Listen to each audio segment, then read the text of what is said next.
যাকে তাসবিহ দেওয়া হয় যার সঙ্গে মুসাব্বা বিহির ভিতরে বিষয়টা বেশি থাকে মুসাব্বার তুলনায়। যেমন জায়েদ বাঘের মতো, এখানে বাঘের ভিতর শক্তিটা বেশি জায়েদের তুলনায়, কিন্তু জায়েদের শক্তি অনেক বেশি, সেটা তুলনা করার জন্য বাঘের সঙ্গে তুলনা করা হয়েছে। এইবারে আমরা আয়াতের দিকে লক্ষ্য করি। আল্লাহ বলছেন ওয়ালাইসা যাকারু কাল উনসা, পুরুষ নয় মেয়ের মতো। তার মানে মেয়েরা হচ্ছেন অনেক ঊর্ধ্বে। এই আয়াত থেকে আমরা বুঝলাম যে আল্লাহ সুবহানাহু ওয়া তাআলা মহিলাদেরকে কত গুরুত্ব আরোপ করেছেন। মহিলাদের বিষয় কোরআনে বহু বিষয় আছে, আমি সব বিষয়গুলো আলোচনা করব না। কয়েকজন মহিলাদের বীরত্বের কথা, তাদের আল্লাহর প্রতি ঈমান আস্থার কথা উল্লেখ করেছেন গুরুত্ব সহকারে। তার মধ্যে একজন হচ্ছেন ফেরাউনের স্ত্রী।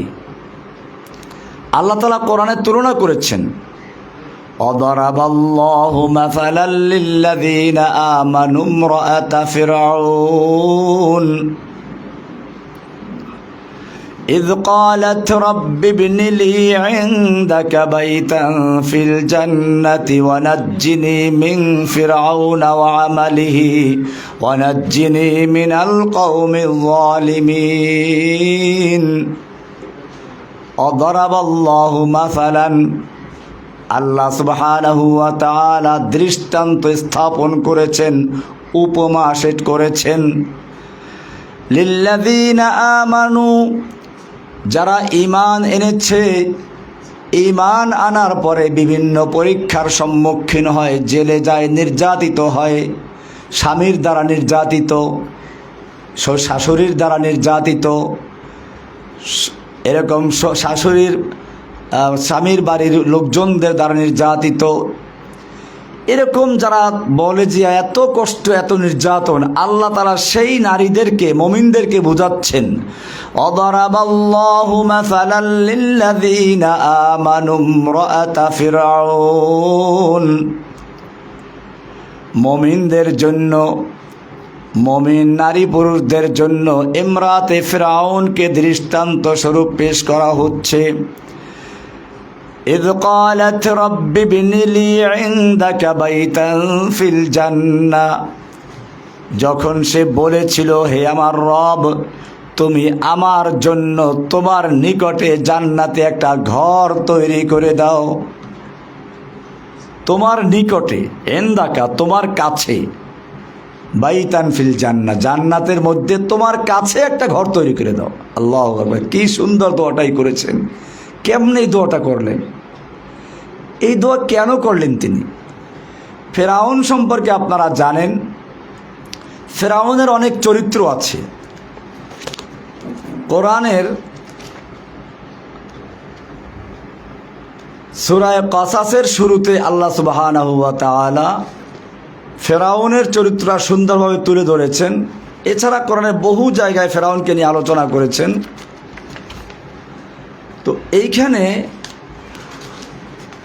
আল্লাহ সুবহানাহু ওয়া তাআলা ফেরাউনকে নিয়ে বিস্তারিত আলোচনা করেছেন। সূরা কাসাস কত নম্বর সূরা যেন?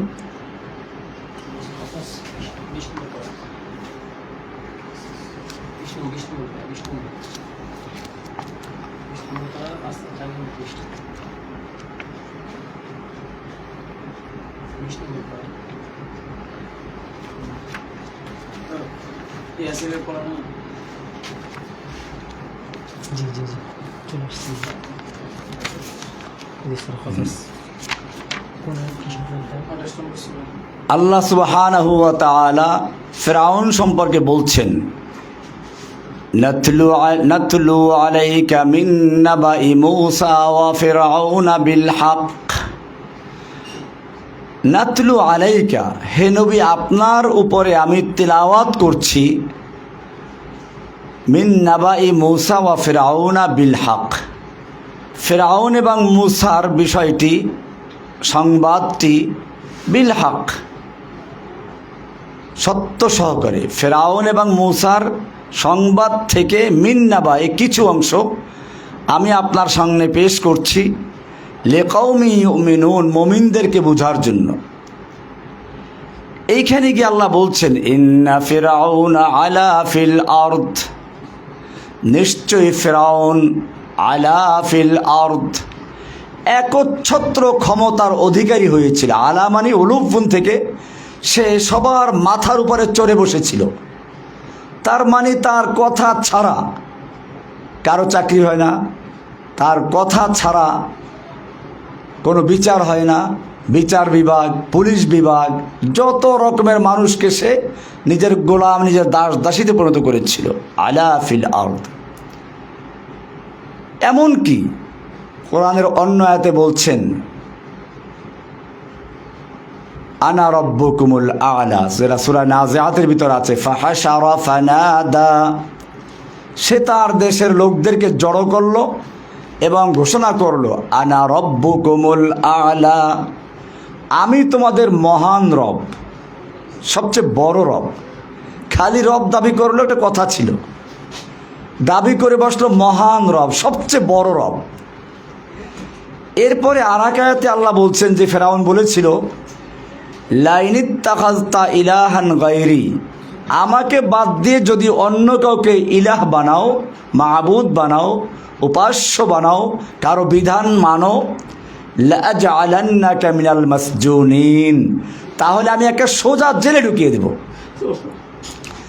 আমাদের দেশে দেখেন না, এক ফেরাউনই ছিল, মহিলা ফেরাউন, এও তার বিরুদ্ধে যে কথা বলতো তাকে জেলে ঢুকিয়ে দিত। এটা ফেরাউনের চরিত্র। এই ফেরাউন কিছু বক্তব্য দিয়েছিল, মদিনা সনদ দিয়ে দেশ চালাবে, অমুক তমুক করবে। তো আমি তার প্রতিবাদ করেছিলাম, মদিনা সনদে কি আছে তা তাকে দেখিয়ে দিয়েছিলাম আলোচনার মাধ্যমে।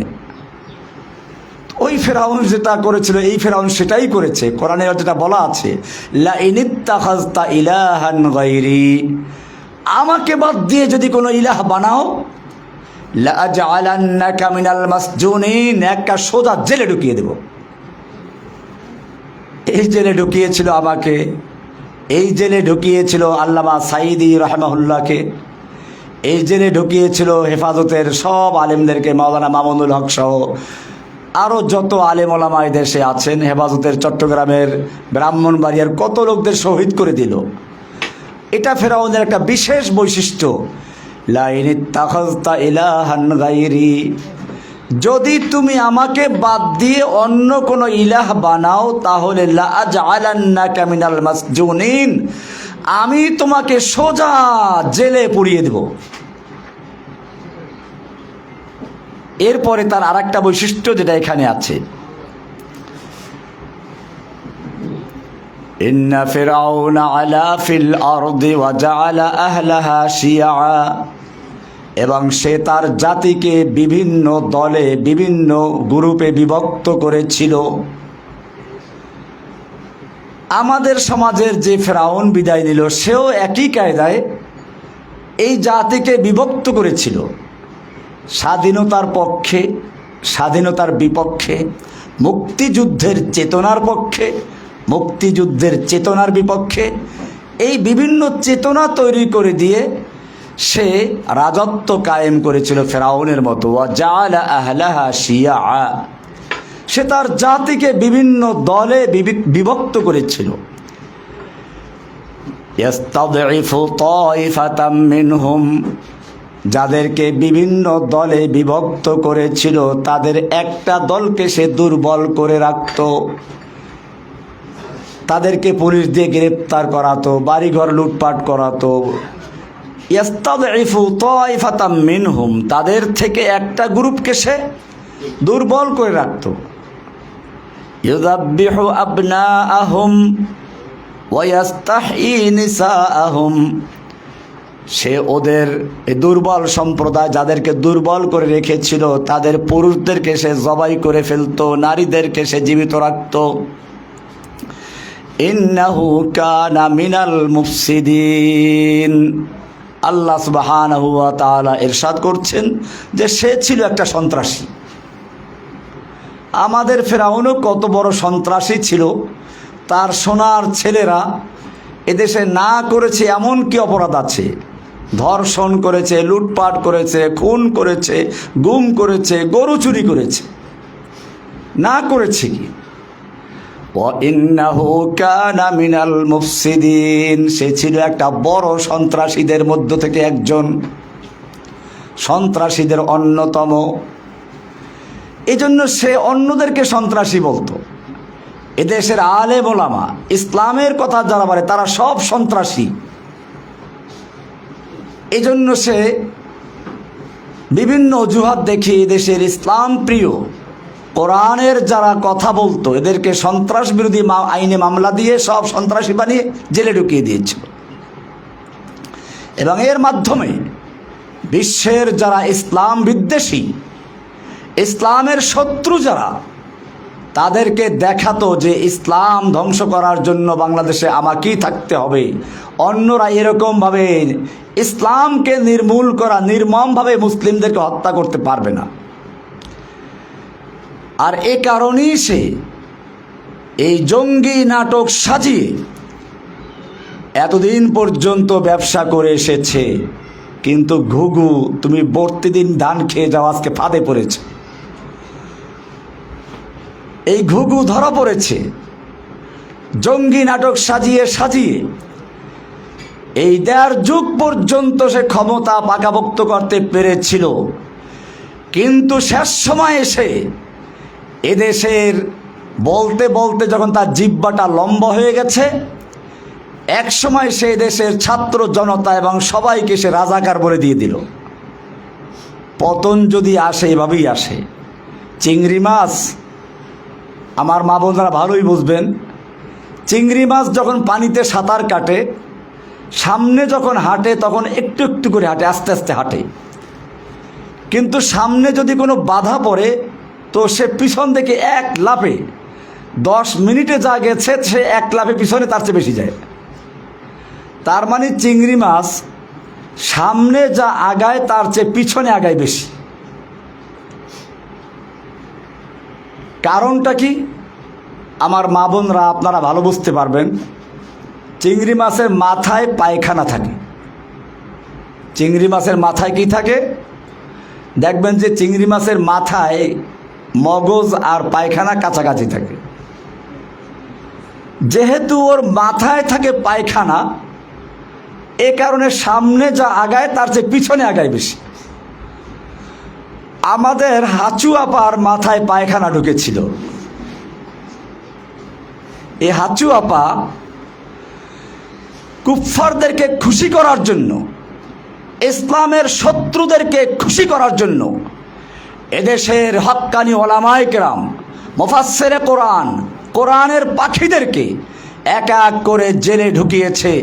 আল্লামা সাঈদী সাহেবকে নির্মমভাবে হত্যা করেছে, আমাকে নির্মমভাবে নির্জন কারাগারে অত্যাচার করেছে। এইভাবে কত আলেমদেরকে এখনও তারা কারাগারে জেলে আবদ্ধ করে রেখেছে। আমরা দেখেছি।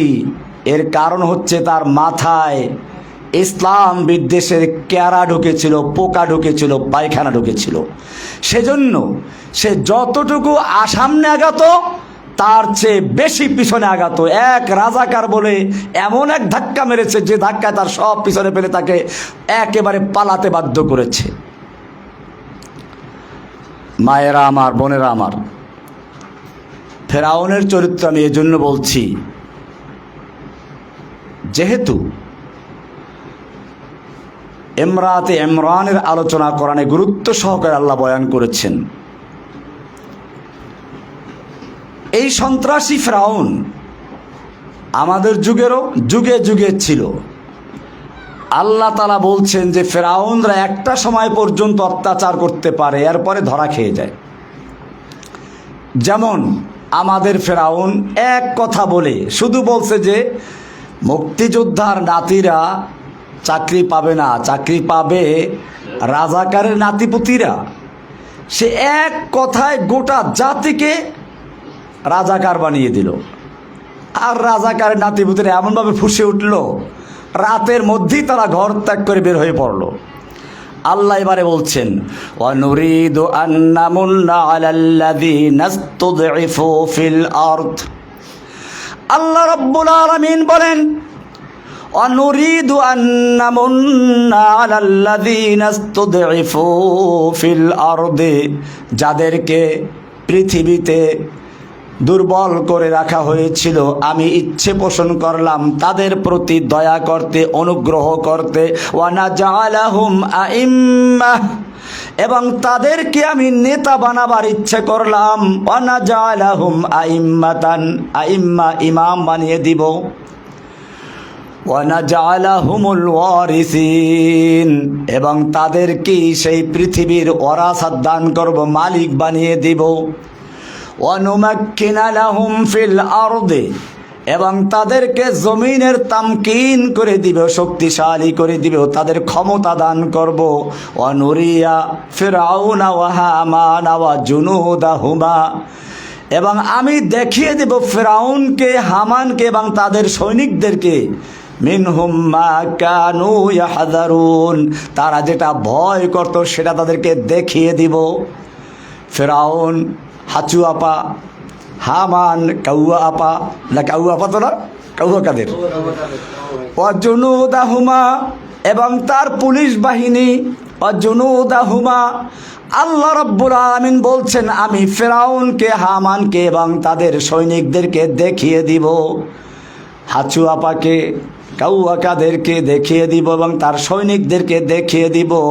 মা কানু ইয়াহযারুন, যা তারা ভয় পেত তা আমি তাদেরকে দেখিয়ে দিব। আল্লাহ তা দেখিয়ে দিয়েছেন। এবারে আল্লাহ সুবহানাহু ওয়া তাআলা বলছেন, দুর্বলদেরকে শক্তিশালী করবেন। এই ফিরআউন যে নিজেকে আল্লাহ দাবি করেছিল, এই আল্লাহ মানে আসমানের আল্লাহ না, অনেকে ভুল মনে করে। ফিরআউনও আবার আল্লাহ মানত। ফিরআউন আল্লাহ বিশ্বাস করত, তাহলে সে কোন অর্থে আল্লাহ দাবি করত? এই হাঁচু আপা যে অর্থে আল্লাহ দাবি করত। বলি হাঁচু আপা তো আল্লাহ দাবি করে নাই, আল্লাহ দাবি করা লাগবে না, আল্লাহর ক্ষমতা দাবি করলেই সে আল্লাহ হয়ে যায়। আপনারা দেখেছেন বাংলাদেশে কোনো কাজ, একটা চৌকিদারের চাকরি হলেও হাঁচু আপার অনুমতি লাগতো। তাহলে বোঝা যায় ফিরআউন যেভাবে একচ্ছত্র ক্ষমতার অধিপতি হয়েছিল, ঠিক এই ফিরআউনও একচ্ছত্র ক্ষমতার অধিপতি হয়েছিল। আল্লাহ তাআলা ওই ফিরআউনকে চুবিয়ে মারলেন, এই ফিরআউনকে দেশ ত্যাগ করে পালাতে বাধ্য করলেন। এই ফিরআউন যেহেতু নিজেই আল্লাহ, কাজে সে আবার অন্য আল্লাহর কথা মানতে পারত না। কিন্তু ফিরআউনের স্ত্রী ছিল এক আল্লাহ বিশ্বাসী। অনেক লম্বা ঘটনা আছে। কোনো একদিন সে হয়তো মাথা আঁচড়াচ্ছিল বা অন্য কোনো কাজ করছিল, তো বলল যে বিসমিল্লাহ, কাজের শুরুতে বিসমিল্লাহ বলল। তো এটা তার এক মেয়ে বলল যে তুমি যে আল্লাহর নামে বললা, আল্লাহ কোন আল্লাহ? এটা কি আমার আব্বু ফিরআউন আল্লাহ? বলছে না না, তোমার আব্বু ফিরআউন আল্লাহ না, এটা ওই আল্লাহ যিনি আমাকে, তোমাকে এবং তোমার বাবা ফিরআউনকেও সৃষ্টি করেছেন। বলে তাহলে আমি আব্বুকে বলে দেই। যাই হোক, অনেক ঘটনার পরে শেষ পর্যন্ত ফিরআউন জানতে পারলো। এরপরে ফিরআউনের নির্যাতন শুরু হলো। শেষ পর্যন্ত আপনারা জানেন, এক এক করে তার বাচ্চাগুলোকে ফুটন্ত কড়াইয়ের ভিতরে ফুটন্ত তেলে বাচ্চাগুলো ছেড়ে দেওয়া হলো। সর্বশেষ যখন ছোট বাচ্চাটাকে ছেড়ে দেওয়া হলো, তখন সে কাঁদতে লাগলো। ওই সময় ছোট বাচ্চাটা, দুধের বাচ্চা, বলতে আম্মু তুমি কাঁদছো কেন, চলে আসো, এটা কোনো শাস্তির জায়গা নয়, এটা জান্নাতের জায়গা, এটা আল্লাহ তাআলা গুলবাগিচা করে দিয়েছেন। সুবহানাল্লাহ। এখানেই বলতেছেন ইমরাতে ফিরআউনের কথাটা। আল্লাহ তাআলা বলছেন, ইয ক্বালাত, যখন সেই ফিরআউনের স্ত্রী ইমরাতে ফিরআউন বলল, রব্বি বিনিলি ইনদাকা বাইতান ফিল জান্নাহ। ও রব্বুল আলামিন, ফিরআউন সে নিজেকে ইলাহ দাবি করছে, রব দাবি করছে, তাকে যে অমান্য করছে, তার উপরে নির্যাতন করছে, জুলুম করছে, অত্যাচার করছে, জেলে পুড়িয়ে মারছে। ও আমার রব, রব্বি বিনিলি ইনদাকা বাইতান ফিল জান্নাহ, তুমি আমার জন্য তোমার কাছে জান্নাতে একটা ঘর বানিয়ে দাও, তোমার কাছে। কি সুন্দর দাও, তোমার কাছে, যেন আমি জান্নাতে বসেও তোমার কাছে থাকতে পারি। মা বোনদের এখান থেকে শিক্ষা নিতে হবে, দুনিয়ার অত্যাচার জুলুম, স্বামীর বাড়ি গেলে বিশেষ করে শাশুড়িরা, আমি আবার শাশুড়িদেরকে দোষ দিচ্ছি না, তাদের ব্যাপারে আমি বলতেছি পরে, সাধারণত চিন্তা করে আমার এই ছেলের মালিক বোধহয় এই পুত্রবধূ হয়ে গেছে, আমি এখন আর মালিক নই। এই কারণে তার ভিতরে সামান্য ঈর্ষা আসতেই পারে। আমার বোনদের উচিত হবে এই জিনিসটা বুঝতে না দেওয়া, বরং স্বামী যাতে করে আরও তার মায়ের খেদমত বেশি করে, এবং এই যে আমার বোন পুত্রবধূ হয়ে গেল, তিনিও তার এমন খেদমত করবেন, এমনভাবে তাকে আচার ব্যবহারে বা খুশি করবেন যাতে সে ওইটা বলতে না পারে। তো যত কষ্টই আসুক, তারপরেও যে স্বামী সব ভালো হয় তা না, কিছু স্বামী এমনি অত্যাচার করে। ফেরাউন ওরকমই একজন ছিল, তাকে দিয়ে উদাহরণ দিচ্ছেন যে এরকম স্বামী যদি পড়ে তাহলে কি করবে? আল্লাহর কাছে প্রথমে দোয়া করবে, রব্বি বিনিলি ইনদাকা বাইতান ফিল জান্নাতি ওয়া নাজ্জিনি মিন ফিরআউনা ওয়া আমালিহি। আমাকে ফেরাউন এবং তার কাজ থেকে, আমল থেকে নাজাত দাও, মুক্তি দাও। ওয়া নাজ্জিনি মিনাল কওমিজ যালিমিন, জালিম কওমদের থেকে আমাকে মুক্তি দান করো। এরপরে এই সূরায়ে আত-তাহরিমের শেষের 2 আয়াত 11 এবং 12 নম্বর আয়াত। 12 নম্বর আয়াত আল্লাহ বলছেন মারিয়াম সম্পর্কে, ওয়া মারিয়াম ইবনাতা ইমরান, ইমরানের মেয়ে মারিয়াম, তাকে উদাহরণ দিচ্ছেন, আল্লাতী আহসানাত ফারজাহা, যিনি তার লজ্জাস্থানকে হেফাজত করেছিলেন।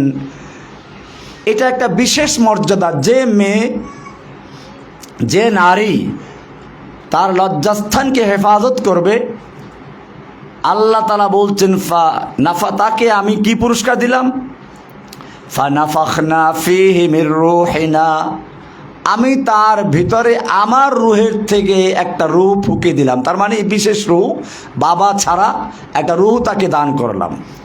ওয়াসাদ্দাকাত বিকালিমাতি রাব্বিহা ওয়া কুতুবি, মারিয়ামের প্রশংসা করছেন আল্লাহ, যে আল্লাহ তাআলা বলছেন যে মারিয়াম তার রবের কালিমাতে বিশ্বাসী ছিল, সত্যায়ন করেছে, বিশ্বাস স্থাপন করেছে। তিনি তার রবের কিতাবকে বিশ্বাস করেছেন। ওয়া কানাত মিনাল কানিতিন, এবং তিনি ছিলেন অল্পতুষ্ট, বিনয়ী, আনুগত্যশীল। এখানে নারীদের কয়েকটা চরিত্রকে আল্লাহ তাআলা তুলে ধরেছেন, যেগুলো আপনারা ইতিমধ্যে বুঝেছেন। সুতরাং যে নারী এই বৈশিষ্ট্যগুলো অর্জন করবেন, আল্লাহ তাআলা তাকে সেরকম সন্তান দান করবেন। ফানাফাখনা মিন রূহিনা, এখানে আল্লাহ তাআলা বুঝাচ্ছেন যে সকল নারীরা নিজের সম্ভ্রম, নিজের ইজ্জত সম্মান রক্ষা করে চলবে, আল্লাহ তাকে এরকম মারিয়ামের মতো নেক সন্তান দান করবেন। এ কারণে আজকের মা বোনদের খেয়াল রাখতে হবে, আল্লাহ সুবহানাহু ওয়া তাআলা যে দ্বীন ইসলাম দান করেছেন তার মধ্যে নারীদেরকে স্থান দিয়েছেন, মর্যাদা আসন দিয়েছেন। নারী তার 3 স্তর।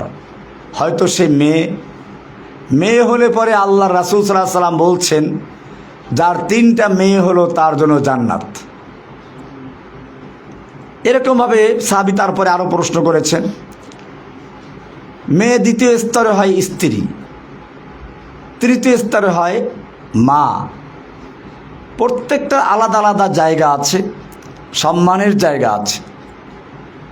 অনেক সময় আমাদের নারী জাতকে খেপানোর জন্য পশ্চিমা চিন্তাধারায় যারা বড় হয়েছে, শিক্ষিত হয়েছে, তারা প্রশ্ন ছুড়ে দেয়, নারীদেরকে আল্লাহ তাআলা ঠকিয়েছেন। একটা ছেলে যে সম্পদ পায়, বাবার সম্পদ, একটা মেয়ে তার অর্ধেক সম্পদ পায়। এটা নারীদেরকে ঠকিয়েছে। না বোঝার কারণে এই প্রশ্ন, মা বোনদেরকে বলবো আপনারাই এই প্রশ্নের উত্তর দিয়ে দিবেন। নারীদেরকে আল্লাহ তাআলা ঠকান নাই। মনে করুন আপনার বাবার 2টো সন্তান, একটা ছেলে একটা মেয়ে, 3 লক্ষ টাকা রেখে সে মারা গেল। কোরআনের ভাগ অনুযায়ী 3 লক্ষ টাকার থেকে 2 লক্ষ টাকা পাবে ছেলে, 1 লক্ষ পাবে মেয়ে। এবারে দুজনের বিয়ের সময় হয়ে গেল, ছেলেটা বিয়ে করলো, 1 লক্ষ টাকা দিল স্ত্রীকে মোহর, তার আছে কত এখন? 1 লক্ষ টাকা আছে। স্ত্রী ঘরে আসলো, এখন স্ত্রীর কাপড় চোপড়, খানা পিনা, থাকা সব কিছুর দায়িত্ব কার? স্বামীর, ওই ছেলের। সে তো 1 লাখ টাকা আছে এখন, আর 1 লাখ টাকা স্ত্রীকে দিয়েছে। এই 1 লাখ টাকা স্ত্রী এখানে খরচ করার দায়িত্ব বহন করে না, তার খরচ বহন করবে স্বামী। তাহলে স্বামীর থেকে সে 1 লাখ টাকা পাইল, ওটা বহাল আছে, আর বাবার থেকে 1 লাখ পাইল। মনে করুন মেয়েটার বিয়ে হয়ে গেল, এখন মেয়েটা বাবার থেকে 1 লাখ টাকা পেয়েছিল, সে বিয়ে হলো, মোহর পাইল 1 লাখ টাকা, 2 লাখ টাকা হয়ে গেল।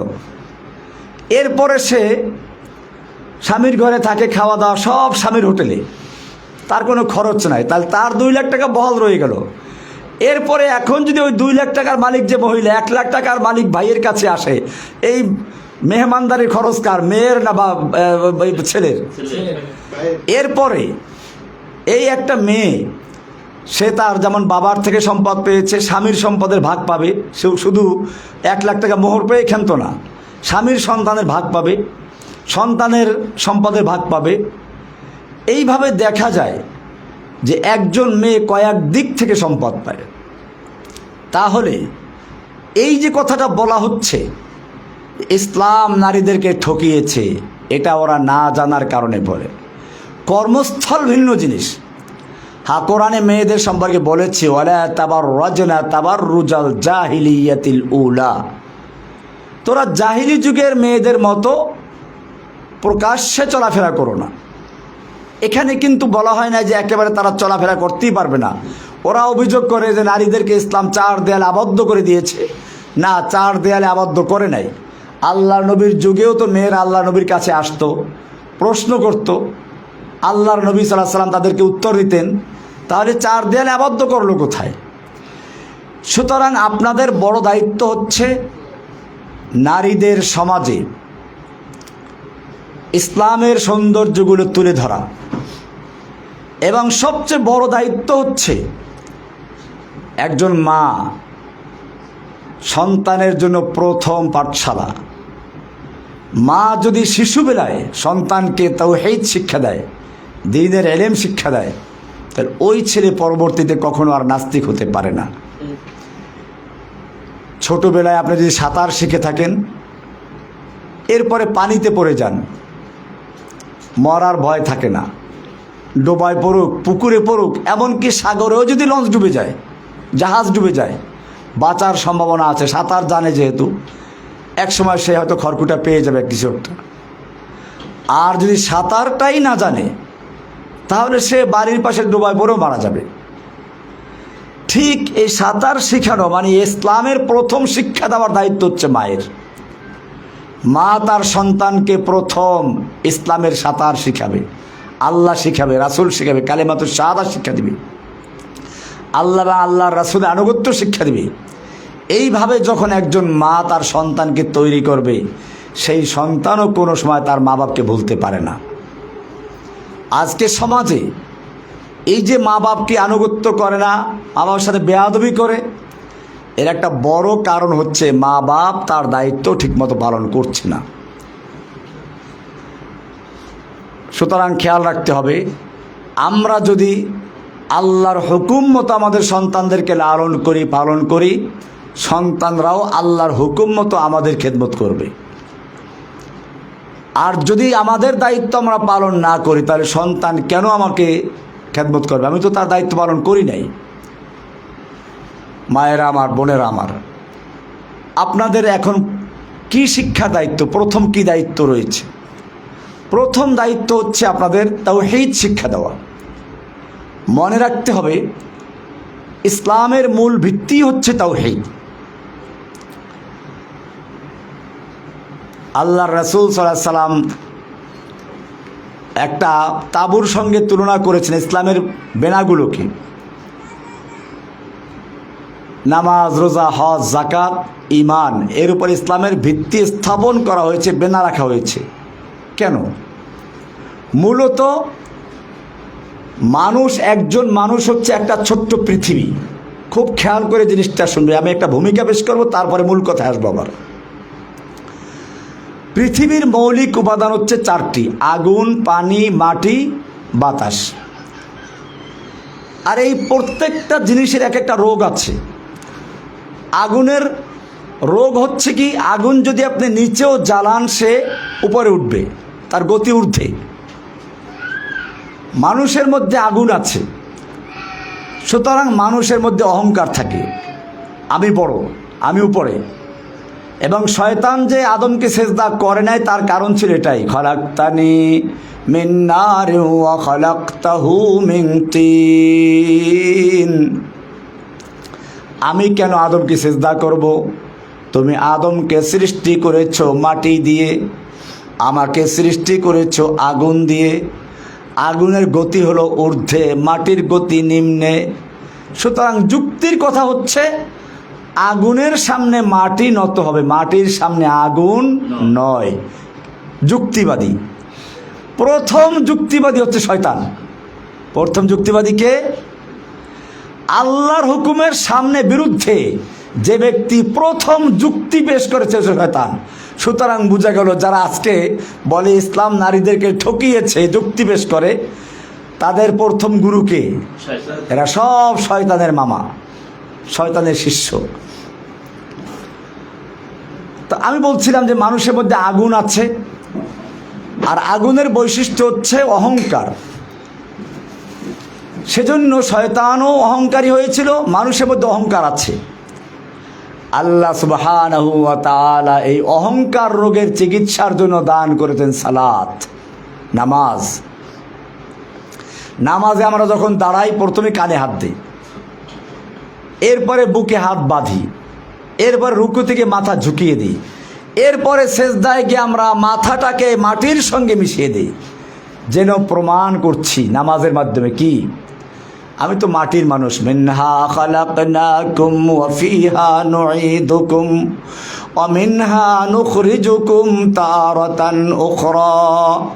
আমি তো মাটির থেকে সৃষ্টি হয়েছি, মাটির সঙ্গে মিশে যাব, মাটির থেকে আবার আমাকে উঠতে হবে। আমার কিসের অহংকার, কিসের গৌরব? এইভাবে যখন একটা মানুষ নিজেকে মাটির সঙ্গে বিলীন করে দেয়, মাটির সঙ্গে নিজেকে মিশিয়ে দেয়, নিজেকে মাটির মানুষ রূপে প্রমাণ করে, আর এভাবেই যখন সে হয়, তখন তার মাধ্যমে অহংকার রোগ দূর হয়ে যায় এবং সে সত্যিকার মানুষে রূপান্তরিত হয়ে যায়। मिटा दो अपनी हस्ती को अगर कुछ मर्तबा चाहो, मिटा दो अपनी हस्ती को अगर कुछ मर्तबा चाहो, कि दाना खा के मैं मिलकर गुले गुलजार होता है। তুমি যদি সত্যিকার অর্থে নিজেকে বড় বানাতে চাও, উঁচু বানাতে চাও, তাহলে সালাতের মাধ্যমে নিজেকে মাটির সঙ্গে বিলীন করে দাও, নিজের আমিত্বকে, নিজের গৌরবকে, অহংকারকে মিটিয়ে দাও। দেখবে তুমি সত্যিকার মানুষ হবে, তোমার থেকে সন্তানগুলো সেরকম সত্যিকার মানুষ হবে। আগুনের চিকিৎসা হলো কি? সালাত। মানুষের মধ্যে আর একটা মৌলিক উপাদান হচ্ছে মাটি। মাটিরও একটা বিশেষ বৈশিষ্ট্য আছে। মাটির উপরে যে আপনি কিছু রেখে দেন, কয়েকদিন পরে পাবেন না, ভিতরে নিয়ে গেছে, কৃপণ, কুক্ষিগত করে সব। সে যা পাবে তা লুকিয়ে ফেলবে, কাউকে কিছু সে দিতে চাবে না। মানুষের মধ্যে মাটি আছে, এদের মানুষ কৃপণ হয়, যা পাবো সব আমার আমার। হাদিসেও আসছে এটা, ইয়াকুল ইবনু আদম মালি মালি। বনি আদম বলে আমার মাল আমার মাল, আমার বাড়ি আমার গাড়ি, আমার নারী আমার, সব আমার। ওয়া হাল্লাকা ইবনা আদম, ও বনি আদম তুমি কি চিন্তা করেছো তোমার কি জিনিস? ওয়াহাল্লাকা ইল্লা মা আকালতা ফাআফনাইত, তোমার তো খালি ওই জিনিসগুলো বলতে পারো তোমার, যা তুমি খেয়েছো এক রাস্তা দিয়ে আর এক রাস্তায় বের করে দিয়েছো। ওয়ামা লাবিস্তা ফাআবলাইতা, আর তুমি যা পরিধান করেছো এবং পুরাতন করে দিয়েছো তা তোমার কাপড় চোপড় নষ্ট করেছো। ওয়ামা তাসাদ্দাকতা ফাআমদাইত, আর যা তুমি সাদকা করে দান করে আল্লাহর রাস্তায় জমা করেছো তা তোমার। এছাড়া যা কিছু সব মৃত্যুর পরে মালিকানা কার? ওয়ারিসদের। এজন্য এক কবি নিজেকে আক্ষেপ করে বলছিল, বিষ্ণু হাফেজ বতো গোয়াম কে গুল তাজা নমি মানদ अगर মানদ শবে মানদ শবে দিগার নমি মানদ গুলজ গুলশাদ জুদা গশতা তরু তাজা নমি মানদ अगर মানদ শবে মানদ শবে দিগার নমি মানদ হমেশা ইজ্জতে মেহমা বাইক খানা নমি মানদ अगर মানদ শবে মানদ শবে দিগার নমি মানদ। কি সুন্দর করে বলেছেন কবি, চিন্তা করুন। বিষ্ণু হাফেজ বতু গুয়াম, ও হাফেজ আমি তোমাকে বলছি, কবি নিজেকে বলতেছেন, কে গুল তাজা নমি মানাদ, ফুল বাগানে কত সুন্দর দেখা যায়, কিন্তু কয়দিন থাকে? একদিন, 2 দিন, 3 দিন, তারপরে সে আস্তে ঢলে পড়ে যায়। अगर मानद शबे मानद शबे दीगर नमी मानद हिजाबे नव अरूसा दर शबे दर बरे शौहर नमी मानद। একজন নতুন বধূ যখন ঘরে আসে কি সুন্দর ঘোমটা দিয়ে থাকে, মাথা তো দূরের কথা, চেহারাও দেখা যায় না। এরপরে আস্তে আস্তে পুরান হয়, শেষ পর্যন্ত চেহারা তো দূরের কথা, মাথাটাও খুলে যায়। এটাই কবি বলেছেন, হেজাবে নাও আরুসা দরবারে শৌহর নমি মানদ अगर मानद शबे मानद शबे दीगर नमी मानद हमेशा इज्जते मेहमा बैक खाना नमी मानद। একজন মেহমান যখন প্রথম কারো বাড়িতে যায়, প্রথম দিন কি খাবেন? পোলাও খাবেন, মুরগি খাবেন, সব তৈরি আছে। এরপরে মেহমান আস্তে আস্তে পুরাতন হয়, খাবারের মানও কমে, শেষ পর্যন্ত ভর্তা আর ডাল খাও, আর মনে ভাবে যাইবে কবে। কবি সেটাই বলেছেন, হামেশা ইজ্জতে মেহমা बैक खाना नमी मानद अगर मानद शबे मानद शबे दीगर नमी मानद। তো বলছিলাম মানুষের মধ্যে মাটি আছে, মাটির বৈশিষ্ট্য হচ্ছে কৃপণতা। মানুষের মধ্যে মাটি আছে, মানুষও কৃপণ হয়, এটা একটা রোগ। এই রোগের চিকিৎসা দিলেন কি দিয়ে? যাকাত। আকিমুস সালাতা ওয়া আতুজ যাকাত, যাকাত দান করতে থাকো, দিতে দিতে তোমার কৃপণতা রোগের চিকিৎসা হয়ে যাবে। এরকম ভাবে আরেকটা মৌলিক উপাদান হচ্ছে পানি। পানির বৈশিষ্ট্য হচ্ছে, পানি যদি আপনি সমতল জায়গায় ছাড়েন, সে এক জায়গায় বসে থাকবে না, আরও জায়গা দখল করবে। তার মানে লোভ, লালসা, দখল করার প্রবণতা। মানুষের মধ্যে পানি আছে, সেজন্য মানুষও কি করবে? একজন 10টা বাড়ি করেছে, এখন আরও লোভ করতে থাকে, পাশের বাড়ির ঝুপড়িটা দখল করলে আমার বাড়িটা কী হয়ে যায়? একেবারে সুন্দর, পুরা জায়গাটা সুন্দর হয়ে যায়, ওই ঝুপড়িওয়ালা কেমন তাড়াবো। এটা পানির বৈশিষ্ট্য। আল্লাহ সুবহানাহু ওয়া তাআলা এই পানির চিকিৎসার জন্য দান করলেন, পানির রোগের চিকিৎসা লোভ, এই লোভের চিকিৎসার জন্য দান করলেন কি? সিয়াম।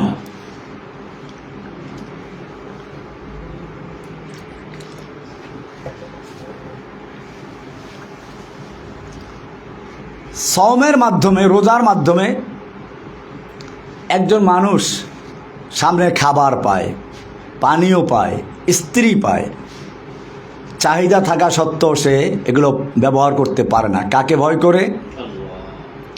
কুতিবা আলাইকুমুস সিয়াম কামা কুতিবা আলাল্লাযীনা মিন ক্বাবলিকুম লাআল্লাকুম তাত্তাকুন।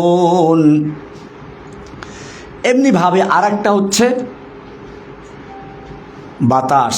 মৌলিক উপাদান কি? বাতাসের বৈশিষ্ট্য হচ্ছে, বাতাস চায় সব জায়গায় তার অস্তিত্ব বিরাজমান থাকুক, খালি জায়গায় পালি ওখানেকে দখল করবে। নামের প্রচার। মানুষের মধ্যে বাতাস আছে, সেজন্য মানুষও চায় যে আমাকে সবাই চিনুক, সবাই জানুক, আমি প্রচারিত হই, সবার মুখে মুখে আমার নামটা আলোচিত হোক। অথচ এটা একটা শিরক, শিরকে খফি। আল্লাহ তাআলা এই নামের জন্য যা করে এটা গ্রহণ করেন না। সেজন্য এই বাতাসের যে রোগ হচ্ছে নামের প্রচার, এটার ঔষধ দান করলেন হজ করো। হজ করতে গেলে সেখানে আমির গরিব ফকির সব একই মাঠে একই কাপড়ে এক জায়গায় থাকে, বিশেষ কার কোনো মর্যাদা নেই। আর বিশেষ মর্যাদা যখন নাই, তার নামের কোনো ব্যাপার থাকে না, সব হাজি সাহেব। এই চারটা রোগের ঔষধ হলো চারটা বিনা। নামাজ কিসের ঔষধ? আগুনের বৈশিষ্ট্য অহংকার, তার রোগের চিকিৎসা হচ্ছে সালাত। মাটির রোগের বৈশিষ্ট্য হচ্ছে কৃপণতা, তার চিকিৎসা হচ্ছে সিয়াম যাকাত। পানির বৈশিষ্ট্য হচ্ছে লোভ, এটার চিকিৎসা হচ্ছে কি? সিয়াম। বাতাসের বৈশিষ্ট্য হচ্ছে নাম প্রচার করা, তার চিকিৎসা হলো হজ। এবারে চারটে খুঁটি পাইলেন, চারটে খুঁটিতে তাবু হবে। এবার মূল খুঁটি হলো কি? এই চারটা নামাজ রোজা হজ যাকাত কাজে আসবে যদি একটা ঠিক থাকে, সেটা হচ্ছে কি? ঈমান। শাহাদাতু আল্লা ইলাহা ইল্লাল্লাহ ওয়া আন্না মুহাম্মাদান রাসূল, দুই সাক্ষী দেওয়া। আশহাদু আল্লা ইলাহা ইল্লাল্লাহ ওয়া আশহাদু আন্না মুহাম্মাদান আবদুহু ওয়া রাসূল, এটা হচ্ছে ঈমান। এইটা হলো মাঝখানের তাবুর খুঁটি। এই খুঁটি যদি থাকে তাহলে আপনার ওই চারটে কাজে লাগবে। আমি এটা গতকালের আলোচনায় বলেছিলাম যে আপনি যদি শূন্য লেখেন কোনো মূল্য নাই, একটা শূন্য কোনো মূল্য নাই, দুইটা তিনটা চারটা লেখতে লেখতে এখান থেকে আপনার বাড়ি পর্যন্ত শূন্য দিয়ে ভরিয়ে ফেলেন, মূল্য আছে। কিন্তু একটা এক লেখলেন প্রথম, এর ডানে আপনি একটা শূন্য দিলেন, কত হবে?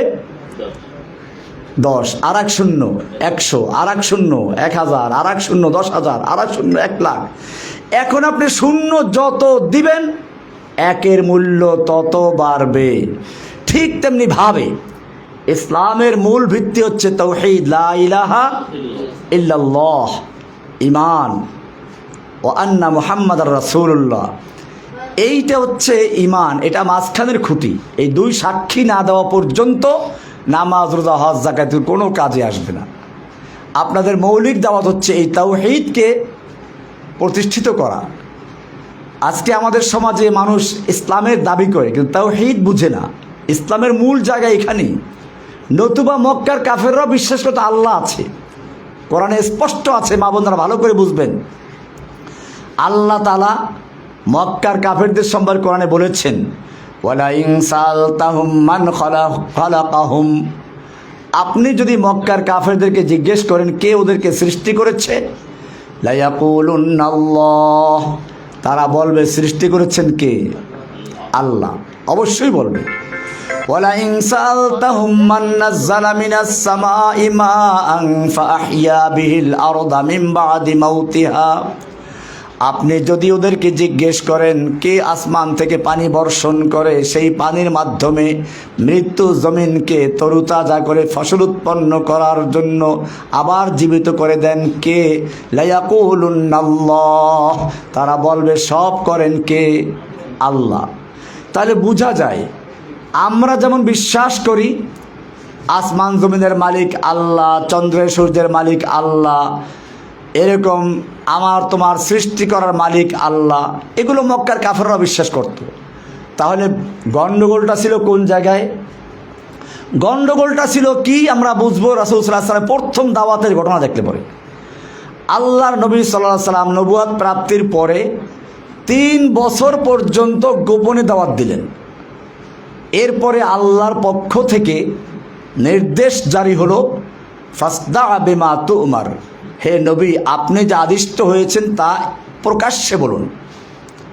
আল্লাহর নবী সাল্লাল্লাহু আলাইহি ওয়াসাল্লাম এবারে মক্কার নীতি অনুযায়ী সকালবেলা গিয়ে পাহাড়ে উঠলেন, জোরে ডাক দিলেন, ইয়া সবাহা ইয়া আলাল কুরাইশ, সকালের বিপদ। এই কথা শুনলে সবাই একাত্র হয়ে যায়, না যেন কোন বিপদ এসেছে। আল্লাহর নবী সাল্লাল্লাহু আলাইহি ওয়াসাল্লাম সে অনুযায়ী যখন ডাক দিলেন, মক্কার নেতারা যখন শুনতে পেল সবাই চলে আসলো। এমনকি যে আসতে পারে নাই সে অন্যকে ভাড়া দিয়ে পাঠিয়ে দিয়েছে, কারণ এক তো সকালবেলার বিপদের ডাক, দ্বিতীয়ত ডাকটা দিয়েছে মোহাম্মদ যে আমাদের সমাজের সবচেয়ে বিশ্বস্ত, কোন সময় প্রতারণা করে না, কাউকে ধোঁকা দেয় না, তিনি ডাকছেন। সব জড়ো হয়ে গেল। এবারে আল্লাহর নবী সাল্লাল্লাহু আলাইহি ওয়াসাল্লাম এই কুরাইশের নেতাদেরকে জিজ্ঞেস করলেন, ওহে কুরাইশের নেতৃবৃন্দ, আজকে যদি আমি তোমাদেরকে বলি এই পাহাড়ের অপর প্রান্তে তোমাদের শত্রু ওত পেতে বসে আছে, যেই কোনো মুহূর্তে হামলা করে তছনছ করে দিবে, মক্কাকে ধ্বংস করে দিবে, তোমরা কি বিশ্বাস করবে? মক্কার লোকেরা বলল, অবশ্যই বিশ্বাস করব, কারণ মা জাররাবনাকা কাযিবান কত্তু, আপনাকে আমরা কখনো মিথ্যাবাদী হিসেবে পাই নাই, আপনাকে মিথ্যা বলতে শুনি নাই, মিথ্যা শোনার অভিজ্ঞতা আপনার থেকে আমাদের নাই। এবারে রাসূল সাল্লাল্লাহু আলাইহি সাল্লাম কি বললেন শুনুন।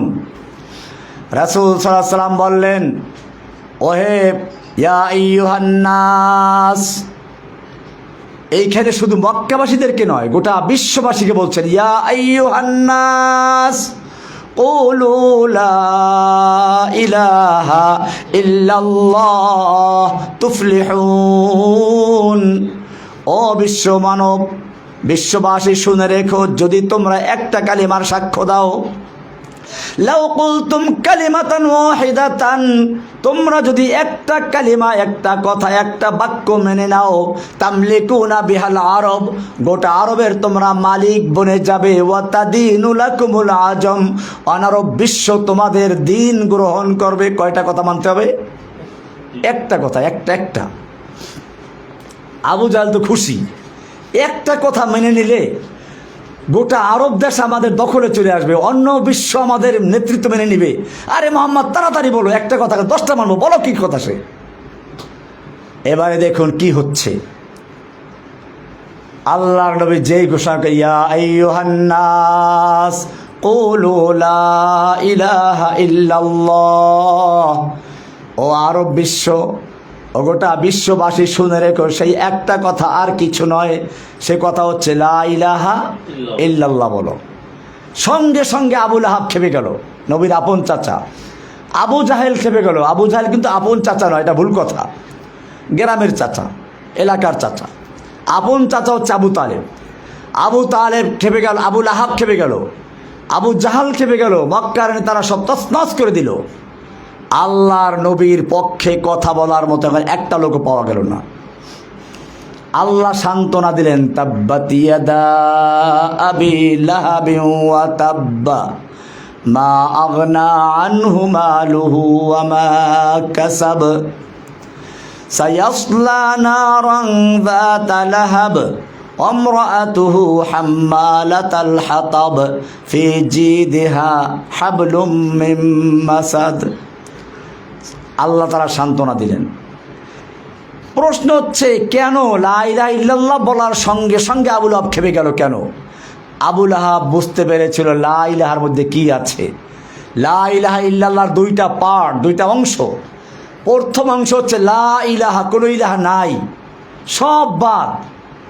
এরপরে ইল্লাল্লাহ, আল্লাহ ছাড়া, মানে আল্লাহ ছাড়া আর কোনো ইলাহ নেই। আবু লাহাব বুঝতে পারলো আমাদের এই 360টা মূর্তি দেবদেবী সবকে অস্বীকার করে এক আল্লাহকে গ্রহণ করতে হবে, লা ইলাহা সে কথা আছে, সেজন্য সে প্রতিবাদ করেছে।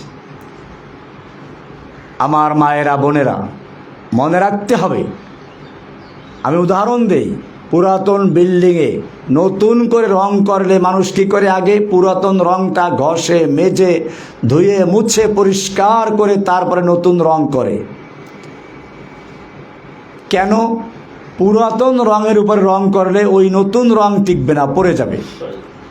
ঠিক এরকমভাবে ইসলাম বলে লা ইলাহার মাধ্যমে একজন মানুষের অন্তর থেকে যত আল্লাহ ছাড়া বাতিল ইলাহ বসে আছে, সেই ইলাহ হতে খাজা বাবা, গাজা বাবা, ল্যাংটা বাবা, পীর বাবা, দরগাওয়ালা, দুর্গাওয়ালা, নেতা নেত্রী, জননেত্রী, কি আছে ওই যে জনক মনক হাবিজুবি, দেখে না মূর্তি কেমনি বসাইছিল, সেই মূর্তিগুলো ক্রেনে লাগে তারপর টাইনে তারপরে ফালাই দিছে একটারে। এরকম যে যত গায়রুল্লাহ অন্তরে বসে আছে, লা ইলাহা ইল্লাল্লাহর রেত দিয়ে ঘষে মেজে ধুয়ে মুছে পরিষ্কার করে এরপরে বলা হচ্ছে ইল্লাল্লাহ, একমাত্র আল্লাহকে বসাতে হবে। আল্লাহ ছাড়া আর কোনো ইলাহ নেই, আল্লাহ ছাড়া আর কোনো উপাস্য নেই। ব্যক্তি জীবনে, পারিবারিক জীবনে, সামাজিক জীবনে, রাষ্ট্রীয় জীবনে, আন্তর্জাতিক জীবনে, সকল ক্ষেত্রে আমি আনুগত্য করব কার? এটার নামই ইসলাম। এটার নাম কি? ইসলাম।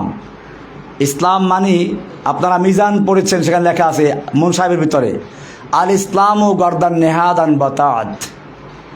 ইসলাম মানে হচ্ছে আত্মসমর্পণ করা। কার কাছে? ব্যক্তি জীবনে, পারিবারিক জীবনে, সামাজিক জীবনে, রাষ্ট্রীয় জীবনে, আন্তর্জাতিক জীবনে, সকল ক্ষেত্রে এক আল্লাহর বিধানের কাছে আত্মসমর্পণ করার নাম হচ্ছে কি? ইসলাম। আর এইরকম আত্মসমর্পণ যে করে তার নাম হচ্ছে মুসলিম। এটা আমাদের পরিচয়, আমাদের মূল পরিচয় এটাই। কোরআন বলেছে হুয়া সাম্মাকুমুল মুসলিমিন মিল্লাতা আবিকুম ইব্রাহিম। এই মিল্লাত তোমাদের পিতা ইব্রাহিমের জাতির পিতাকে, ইব্রাহিম না অন্য কেউ?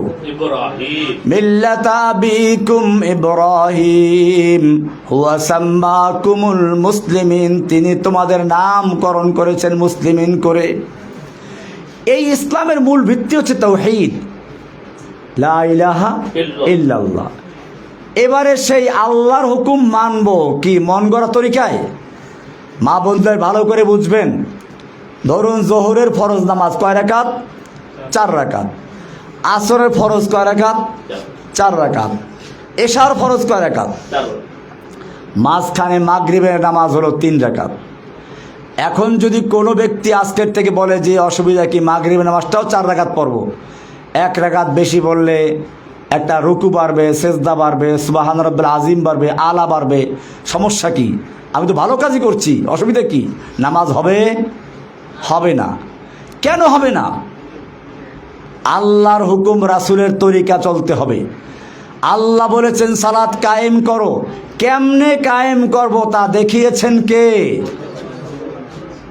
মুহাম্মাদুর রাসূলুল্লাহ। কে দেখিয়েছেন? এবারে মুহাম্মদ সাল্লাল্লাহু আলাইহি ওয়াসাল্লাম যে নামাজ দেখিয়েছেন তার মধ্যে মাগরিব হলো 3 রাকাত, 3 রাকাতই পড়তে হবে। 4 রাকাত পড়লে নামাজ হবে না। আপনি কোরবানির ঈদের দিন চিন্তা করেন সবাই গরু খায়, আমি এই 3 দিন রোজা রাখবো, রোজা হবে? ঈদের দিন রোজা রাখা জায়েজ না হারাম? কেন হারাম? এইটাই হচ্ছে যে আল্লাহর বিধান যেটা যেরকম আছে সেরকম মানতে হবে, এর বাইরে মানা যাবে না। আমাদের দেশে বিশেষ করে চট্টগ্রামে মাজারে সেজদা করে অনেকে, আবার বলে তাজিমি সেজদা। আপনারা যেটা করেন হলো ইবাদতের সেজদা, নামাজে, ওটা না, আমরা করি তাজিমের সেজদা। আমি আপনাদেরকে বলতে চাই, আমরা যত রকম নামাজ পড়ি সব নামাজের রুকু সেজদা আছে, ঠিক কিনা? ফজরের নামাজ পড়বেন, রুকু সেজদা করতে হবে। তুমি জোহরের নামাজ পড়ো, রুকু সেজদা করতে হবে, ফরজ। মাগরিবের নামাজ, আসরের নামাজ, ইশার নামাজ, জুমার নামাজ, ঈদের নামাজ, সব নামাজে রুকু সেজদা করা ফরজ। কিন্তু খবরদার নামাজটা যদি জানাজার নামাজ হয় রুকু সেজদা করা যাবে না। কেন করা যাবে না? সব নামাজের ভিতরে রুকু সেজদা করা ফরজ, জানাজার নামাজে রুকু সেজদা করা যাবে না। কেন? কারণ হচ্ছে এই, জানাজার নামাজের সামনে একটা লাশ আছে, লাশ। এখন আপনি যত ভালো উদ্দেশ্যে আল্লাহর জন্যও সেজদা করেন, ওই পীর ফকির বলবে কি, এই তো বুজুর্গকে সেজদা করা হলো, তাজিমের সেজদা। আল্লাহ রাব্বুল আলামিন চাইলেন যে প্রয়োজনে আমার সেজদা বাতিল করে দিলাম, তবু যেন মানুষ বিভ্রান্ত না হয়। লাশটা যখন আপনার সামনে ছিল, মাত্র 3 ফুট দূরে, জানাজা করার সময়, তখন সবচেয়ে ভালো সময় ছিল সেজদা করার বুজুর্গকে, তখন সেজদা করতে পারলেন না।